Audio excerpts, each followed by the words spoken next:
konsum energjik termik, sepse me një automatizim ato mund të kursejnë goxha, kurse nëse një faturë shkon 10 milion lek në muaj, për shembull, faturë elektrike, pse ti shkoj 10 milion lek në muaj kur mund të shkoj 3-4 milion lek në muaj, bjellafi, dhe me ato lek ti avancon më shumë, bën një investim tjetër, rrit akoma më shumë turizmi, pagun borxhet, le të themi, normal, se pagun edhe ato. Një fushë ku Shqipëria do të punojë shumë këtë drejtim është dhe shëndetësia. Robote që mund të regjistrojnë pacientin, mund të skedulojnë takimet, mund të kursejnë në shpenzimet e administratës e tjere. Absolutisht. Tu je ti tani që të flasësh se ti je i shëndetësisë, që mund ta thush këtë. Po unë do e kaloja këtë, sepse do bëjmë një podcast për shëndetësi dhe automatizim. Do them në një fushë tjetër, ku do ndërpresi, po unë do them. Do bashkëtim këtë radhë. Aja mund të jetë shumë kritike në Shqipëri është public sector. Sektori publik. Po ikën në shqyqyr që kemi na e likë. Ne mund të, si me thënë, nëse përdor RPA-n, ne mund të kursejmë shumë në burokraci, në gjithë gjërat. Normal, ajo është një gjë që është për të vendosur, edhe nga anët e tjera, por që ajo është shumë e rëndësishme. Ne themi ku duhet. Ajo ku duhet, domethënë, ajo patjetër që duhet. Kjo lloj gjë duhet në çdo lloj gjëje që neve si njerëz e konsiderojmë gjë rutinë. Më kupton? Çdo lloj gjë që është rutinë ka tendencën për të automatizuar deri në një farë. Dhe në këto 3 sektorë që unë përmenda, përmirëson jetën e shumë shqiptarëve.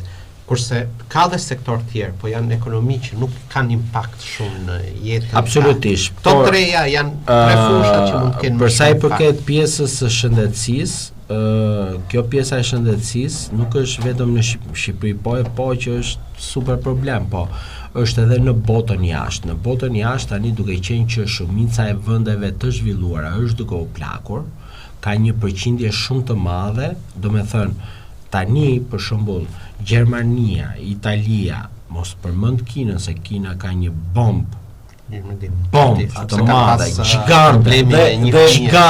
Në një sekond këtu, piramida jonë e popullsisë është e ngjashme me atë të Kinës. Kështu që nëse ato kanë bombë për famor, ne kemi kalluar dinamitin. Ne kanë bombë për famor, super për famor. Po ajo jona edhe na merr qafë. Dhe tani te pjesa e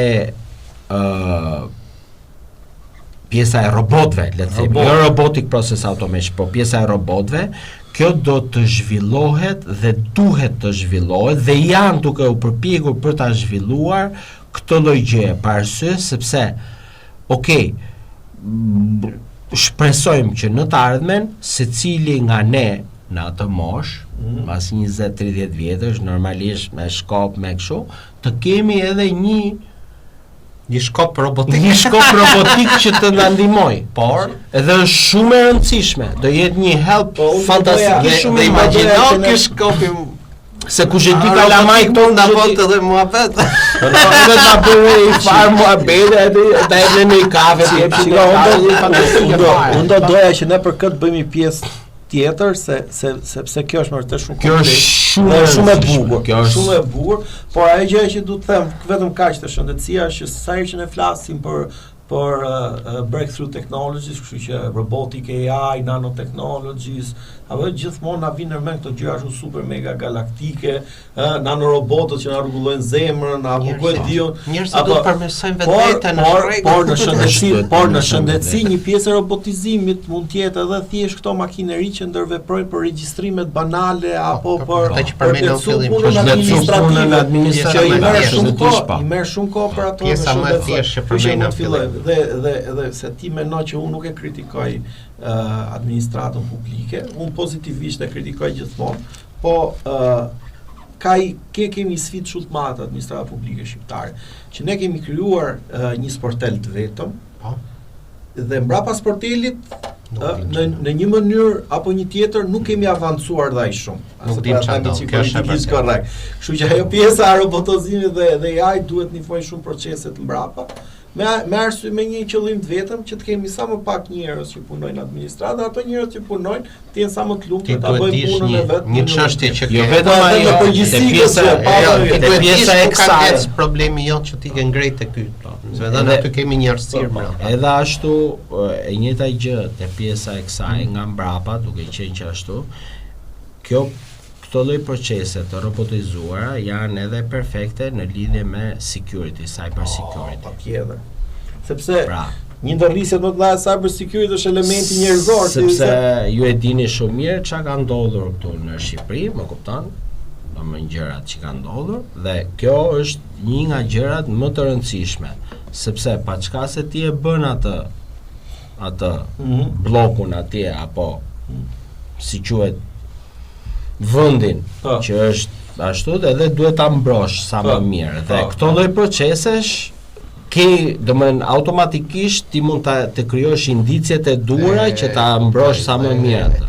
Sepse ke informacione nga dhe i pikë që është shumë e rëndësishme. Shumë të rëndësishme është AI-a të testoj këto robotic process, krijohen robotic automation process për një cikël reiterativ për ti testu këto për ti testuar. Se më thënë normal. Gjithmonë me një supervizim që duhet të jetë supervizim njerëzor dhe i kualifikuar, se kjo është më e rëndësishme, i kualifikuar, dhe të jesh i kualifikuar që kuptosh se çfarë bëjnë ato.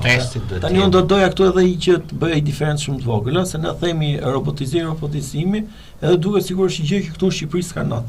Aty ku biznesi privat ja ka pa leverdin robotizimit dhe ka bë në mënyrë brillante, ne sot kemi pulari që punojnë me dy punonjës në Shqipëri. Edhe ai super moderne, siç i kanë në zotën për po pulat nuk kanë kohën.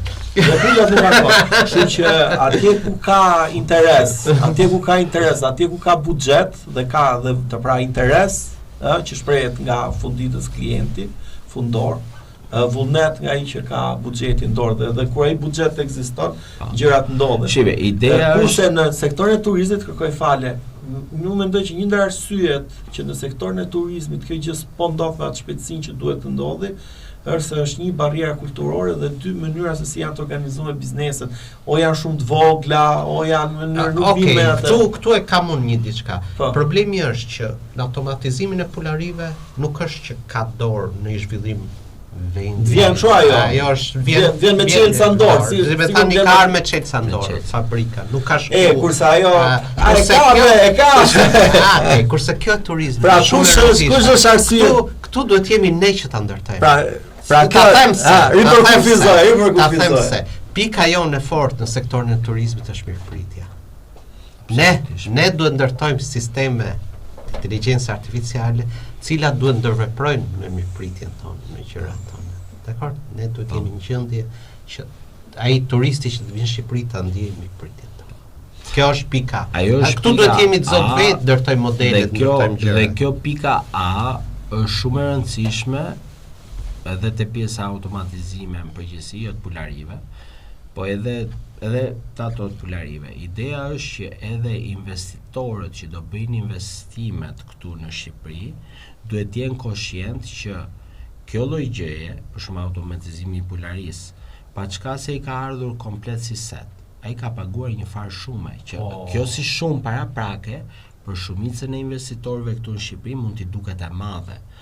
Por, po ta shikosh në jetëgjatësinë e gjërave, ajo shkon në minimum, më kupton? E njëjti fenomen ndodh edhe me hotelet, edhe me turizmin. Pra, duhet të bëhet një investim paraprak që të jetë i standardeve europiane, i standardeve amerikane, ose i standardeve të çeneve të hoteleve të caktuara, siç i kanë çenet të hoteleve, ku investimin paraprak të gjitha ato e bëjnë, ashtu siç duhet, dhe çeni, prandaj ato lloj çenesh janë që po zgjerohen gjatë gjithë kohës, sepse ato çene hotelerinë e kanë të automatizuar që në projekt. Ai e automatizon që në projekt. Këtu hotelet tona nuk automatizojnë asnjë gjë, nuk automatizojnë as menaxhimin e energjisë. Ai tjetri e menaxhon. Jo, po ju kapët të dy elementë shumë të mirë. Pra, ideja është që kur ti të vjen një zgjidhje me çelësa ndor, ti e ke embedded, pra e ke brenda automatizimit. Kurse kur ti ndërton një hotel apo kur ti, më fal, se po të Dhe kur ti ndërton një hotel, një shtëpi apo kur ti i ndërton një institucion apo një kompani, ai automatizimi nuk vjen me çel sa ndosh. Absolutisht, sepse është customize. Dhe gjëja e parë që ndodh, gjëja e parë që Normal. ndodh siç kemi pas bë shtëpit në vitet 2000 që bësh i mirë karabina, pastaj për termoizolimin hajde se flasim, edhe për rastin e automatizimit tash ajo gjë. Shtëpit viteve 90 Për me dhe një fush tjetër dhe talim Po. të fundit. Se kemi Okej, dakor, gjitha ti di, por Jo, po një para ca kohësh unë kam dëgjuar një term, privilegjit i qenit i prapambetur diku. Ne kemi fushën e bujqësisë. Po. Qofse shifet një diçka që mund të fillohet zhvillimi, mund të shikohet duke zhvilluar që nga fillimi, duke përdor robot dhe duke përdor adoptimin e robotëve në fushën e bujqësisë, është diçka. Pyetja është në Shqipëri bën më shtrejt një robot apo një punonjës? Nuk gjejnë punonjës ta garantoj. Po a duan me paguaj robot? Gjithë që është problemi kryesor është që nuk gjejmë punonjës. Problemi Më mirë është që përdor nuk ka sisteme arritur edhe pjesa e robotizimit deri në atë fazë, te pjesa është arritur deri një farë pike, domethënë. Ne jemi zero në fushën e bujqësisë, si gjykojnë, ose jemi shumë në zero konceptin ne e nuk jemi sepse konceptin e neve industrializimit. funditës vënda Jo, në konceptin e industrializimit. Unë këtu shoh robotizimi premisa ka me bëj një episod tjetër për këtë bujqësia dhe automatizimi. Bujqësia është shumë e rëndësishme dhe automatizimi në bujqësi është shumë i rëndësishëm. Po ardhmja. Ajo është ardhmja, sidomos duhet bërë një podcast edhe sidomos vertical farming, që është më e rëndësishme nga gjithë. Ajo është, po vertical farming do nxjerrë jashtë loje menet si punën nesh. Mund edhe mund mos, se varet nga Qofse e bën ti, se duhet nxjerrë ty jashtë. Qofse e bën ti. Nëse Jo, atëherë se ka faj vendi, ka faj menja. Menja ka gjithmonë faj. Po për njerëzit, çfarë do bëjnë njerëzit, do themi, çfarë profesione. Menja të vet. Mas javë kemi podcastin tjetër, kështu që le me kaq, Okej. si mendoni? Më rregull. Okej. Unë do shtoja gjatë fundit, nuk kemi probleme me njerëzit që duhet gjejnë zanate të tjera, sepse në këto sektor thuhet që po vujmë për punjonit. Apo ja, jemi në rregull këtë pikë, nuk kemi sfidën e njerëzve që humbin vendin e punës. Ke shumë Okej, mbyllë. Faleminderit shumë. Faleminderit atë. Jemi të mëdhenj. Pas javë, Pas javë dëgjohemi dhe flasim. Okej. Ciao.